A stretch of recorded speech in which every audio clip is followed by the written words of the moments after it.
It's hard. I mean, killing a mature whitetail, I think, is really challenging. There's so many people out there that make it look easy. So I don't necessarily feel I need to shoot a deer every single year. And if everything disappeared and I was still just, just a different person, I would still be chasing whitetails fanatically and still trying to kill my first Boone and Crockett deer. State your name and who you are. My name is Jake Hofer. I'm the co-owner and marketing director of Exodus. I grew up in Illinois on a small hobby deer farm where hunting culture was definitely a big part of the household. Deer was a big part of the household. It's kind of a funny joke. I always say, like, the horse girl of the school, or like the horse girl of the class. I was the equivalent of that for like the deer, like the deer kid, because I grew up on a deer farm, and I really just was infatuated with everything that had to go with it. What age were you kind of introduced? I guess what age did you have your first hunting experience? Yeah, some of my earliest hunting experiences was, I can faintly remember being hooked in a harness and my dad shimming me up like you would pull up your bow. And so that in itself was very interesting and fun. And I shot my first deer, I think, when I was 9. I shot my first turkey when I was 8. So started really young, and it's allowed a lot of opportunities for mistakes and learning opportunities along the way here as I sit now today.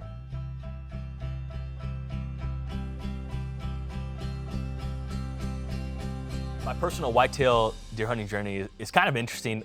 I always enjoyed it growing up, but I took my studies very seriously. So if there's something coming up, I was not the kid that would be like, well, screw this, I'm going hunting. I would take work first. And I think that same work ethic and responsibility and taking ownership of whatever the outcome is, you are responsible for it, has been, influential to where we're at today as a brand. But throughout that time, to be ingrained in whitetails every day, and now I have to combine those two things, where like my work ethic and my passion, I think has been really cool to be able to talk whitetails literally every single day. The year I was interning, or first year as an employee in 2017, I'm gonna shoot my first net Pope and Young, for sure. Like, that's very attainable. I know I can go find one and try to kill one. And then I shot one in October, and I was like, wow, to be able to put a lot of work into, it was just so rewarding to set that goal up and go achieve it. And then Illinois is a $2 state. And then to go back out there and have the opportunity to go hunt. And I'm like, man, it's a Thursday afternoon. I get to go deer hunting, and I don't have to feel guilty about it. And like, it's Friday morning, November 10th, crispy morning. I don't have to feel bad about going deer hunting. And I think to have that privilege is really special. Now, obviously there's trade-off, because there's a lot of times where it's like, I would much rather be out actually hunting, but there's some responsibilities that have to be taken care of. But the more I learn, and the more people that we've been fortunate enough to cross paths with, the more I realize how lucky we are to learn from people from all across the country that have different tidbits of advice or information, and then learn that firsthand and also pass it along through all the media that we do.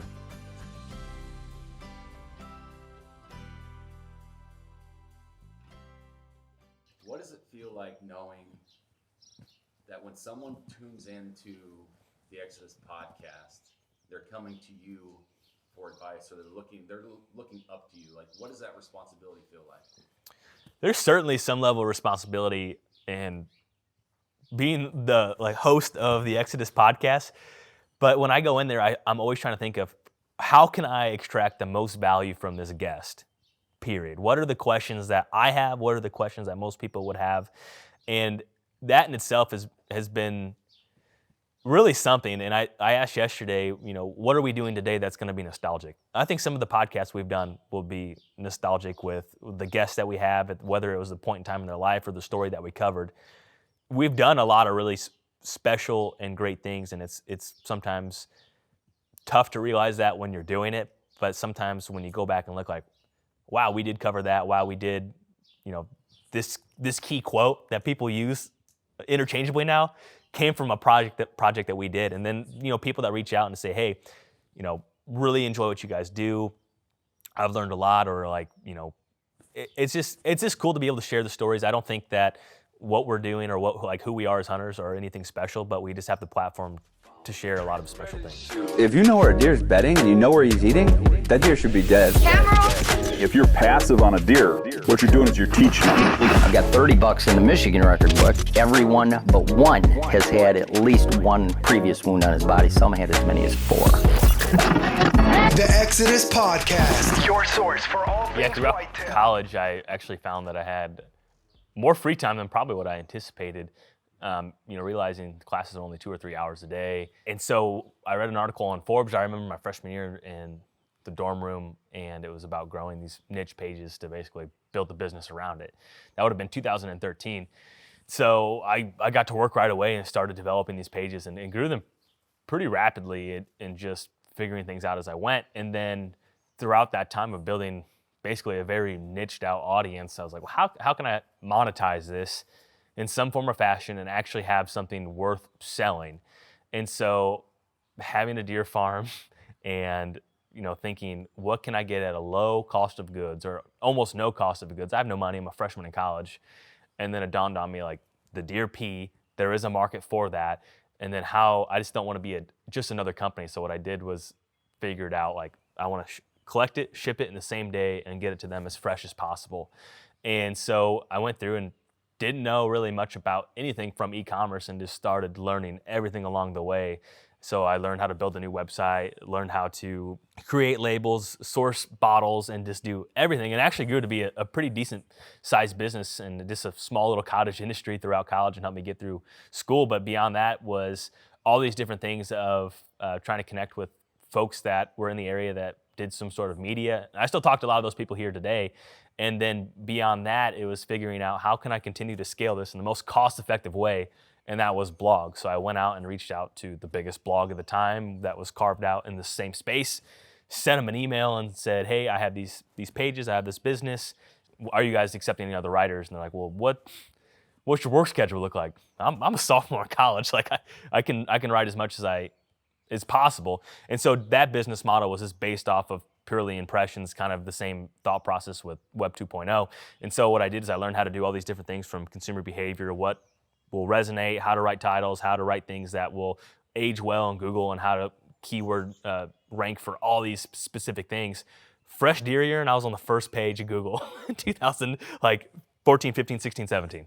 And so doing all those different things have transferred into later on in my career, but it's been very interesting because when you're in the trenches and you're doing things, you don't realize what those skill sets or what those lessons will be applied to down the road. And so to go into Fresh as an intern at Exodus and transfer some of these skill sets from a small scale to a bigger opportunity was a unique position. Talk about your introduction to Exodus, how you learned of the brand, what your first interaction was, and then how that led to an internship.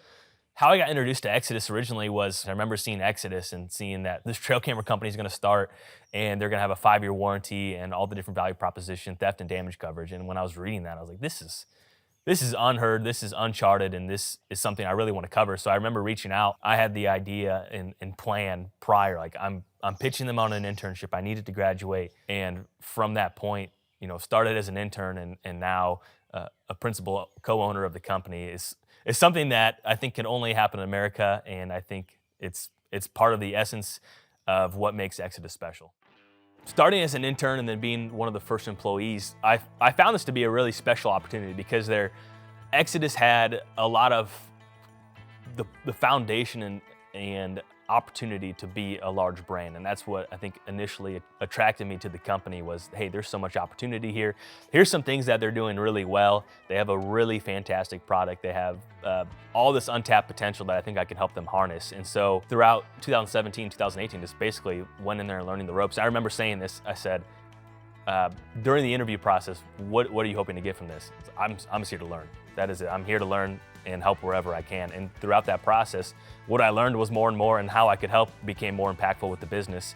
And so just like any business, there's good times, there's tough times, and throughout that was a lot of work. I mean, I look back and think fresh out of college, and what I was getting paid as an intern and the amount of hours I was working, the amount of travel I did.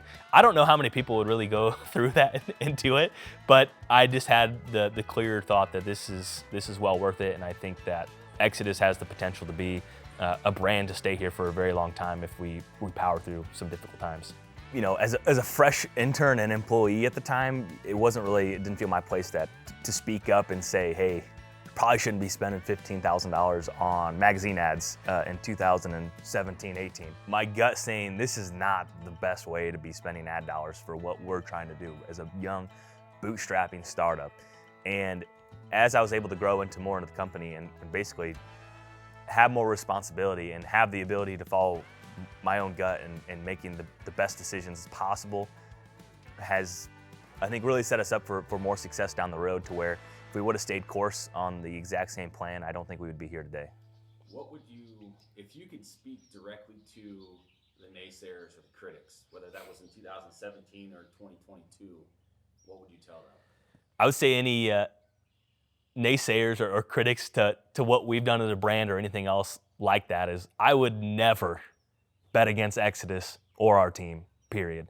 I think the core team is tenacious and will find a way to get things done no matter what. And I think that's part of who we are today at Exodus, and that's who I think we always will be. Something that I think would be interesting for more people to know would be the career path that I've taken to get where I'm at today. I think that's lost a lot of times, where they're like, well, who are you? How'd you get? Because I'm not one of the co-founders, but you know, I think the opportunity that I've earned is only through performance and hard work. So I think that if people realize the hard knocks to get to where we're at today as a brand, or myself personally, is it's a long road. It's a grind. There's, you know, I think anyone that goes through that much, I guess, to get to where we're at today and where we could go down the road, it's a long, lonely road at times, where people are like, well, why are you doing this? I don't understand. You know, why'd you take that job? You work from home? Do you really work?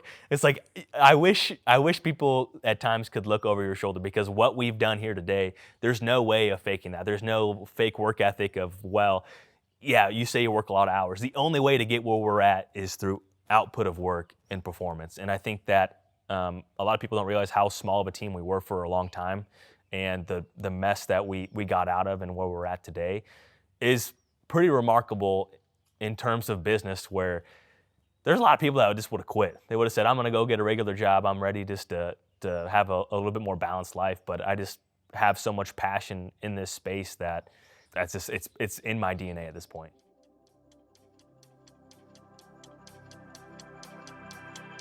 Throughout my college career, I actually got my real estate license my senior year of college while doing all these other things, if that's not a theme of my story. And that in itself, of being able to, once again, the same principles and values of Exodus and transfer that into land, and how I handle land clients and land transactions has been so cool. And what I've learned is, anyone that has taken the sacrifices to be in the position to buy ground, or are crazy enough about whitetails to buy ground, I think has made for some great friendships and great conversations.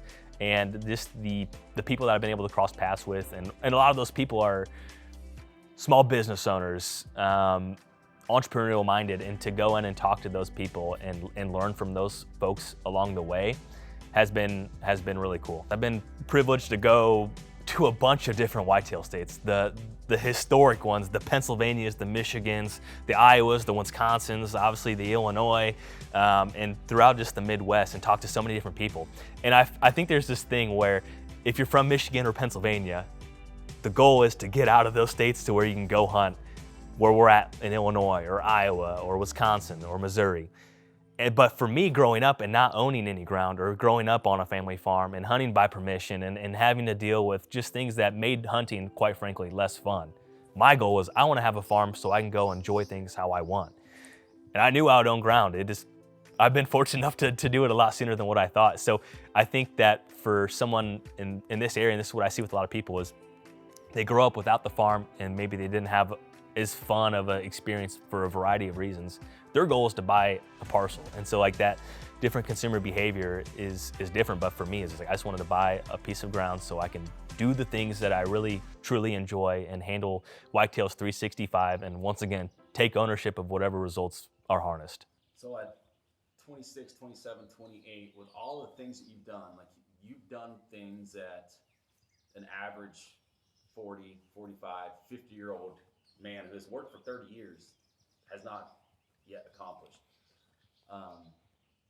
What does it feel like to be in your mid to late 20s to be as successful as you have? I'm certainly fortunate to have earned a lot of the opportunities I have today in terms of scooping up a couple farms and growing a business. But so much of it has just been, I have the mentality, and I think so many other entrepreneurial people have the mentality of like, I don't want anyone to say that anything was handed to me or anything else like that. But then at the same point, I realized I've had so many people believe in me, whether it was family or friends or key principals at Exodus that took an opportunity to believe in someone, and then for me to take advantage of that and build something. It's something really cool in terms of where I'm at today in my late 20s. I've reached a lot of goals that I thought would take a lot longer, and I'm very fortunate, and I acknowledge that, but that excites me so much more because if that's where I'm at here today, I mean, what's the next 20 years? What's the next 30 years? What's the next 50 years look like? I mean, that has me really fired up, and that's an opportunity I don't want to squander.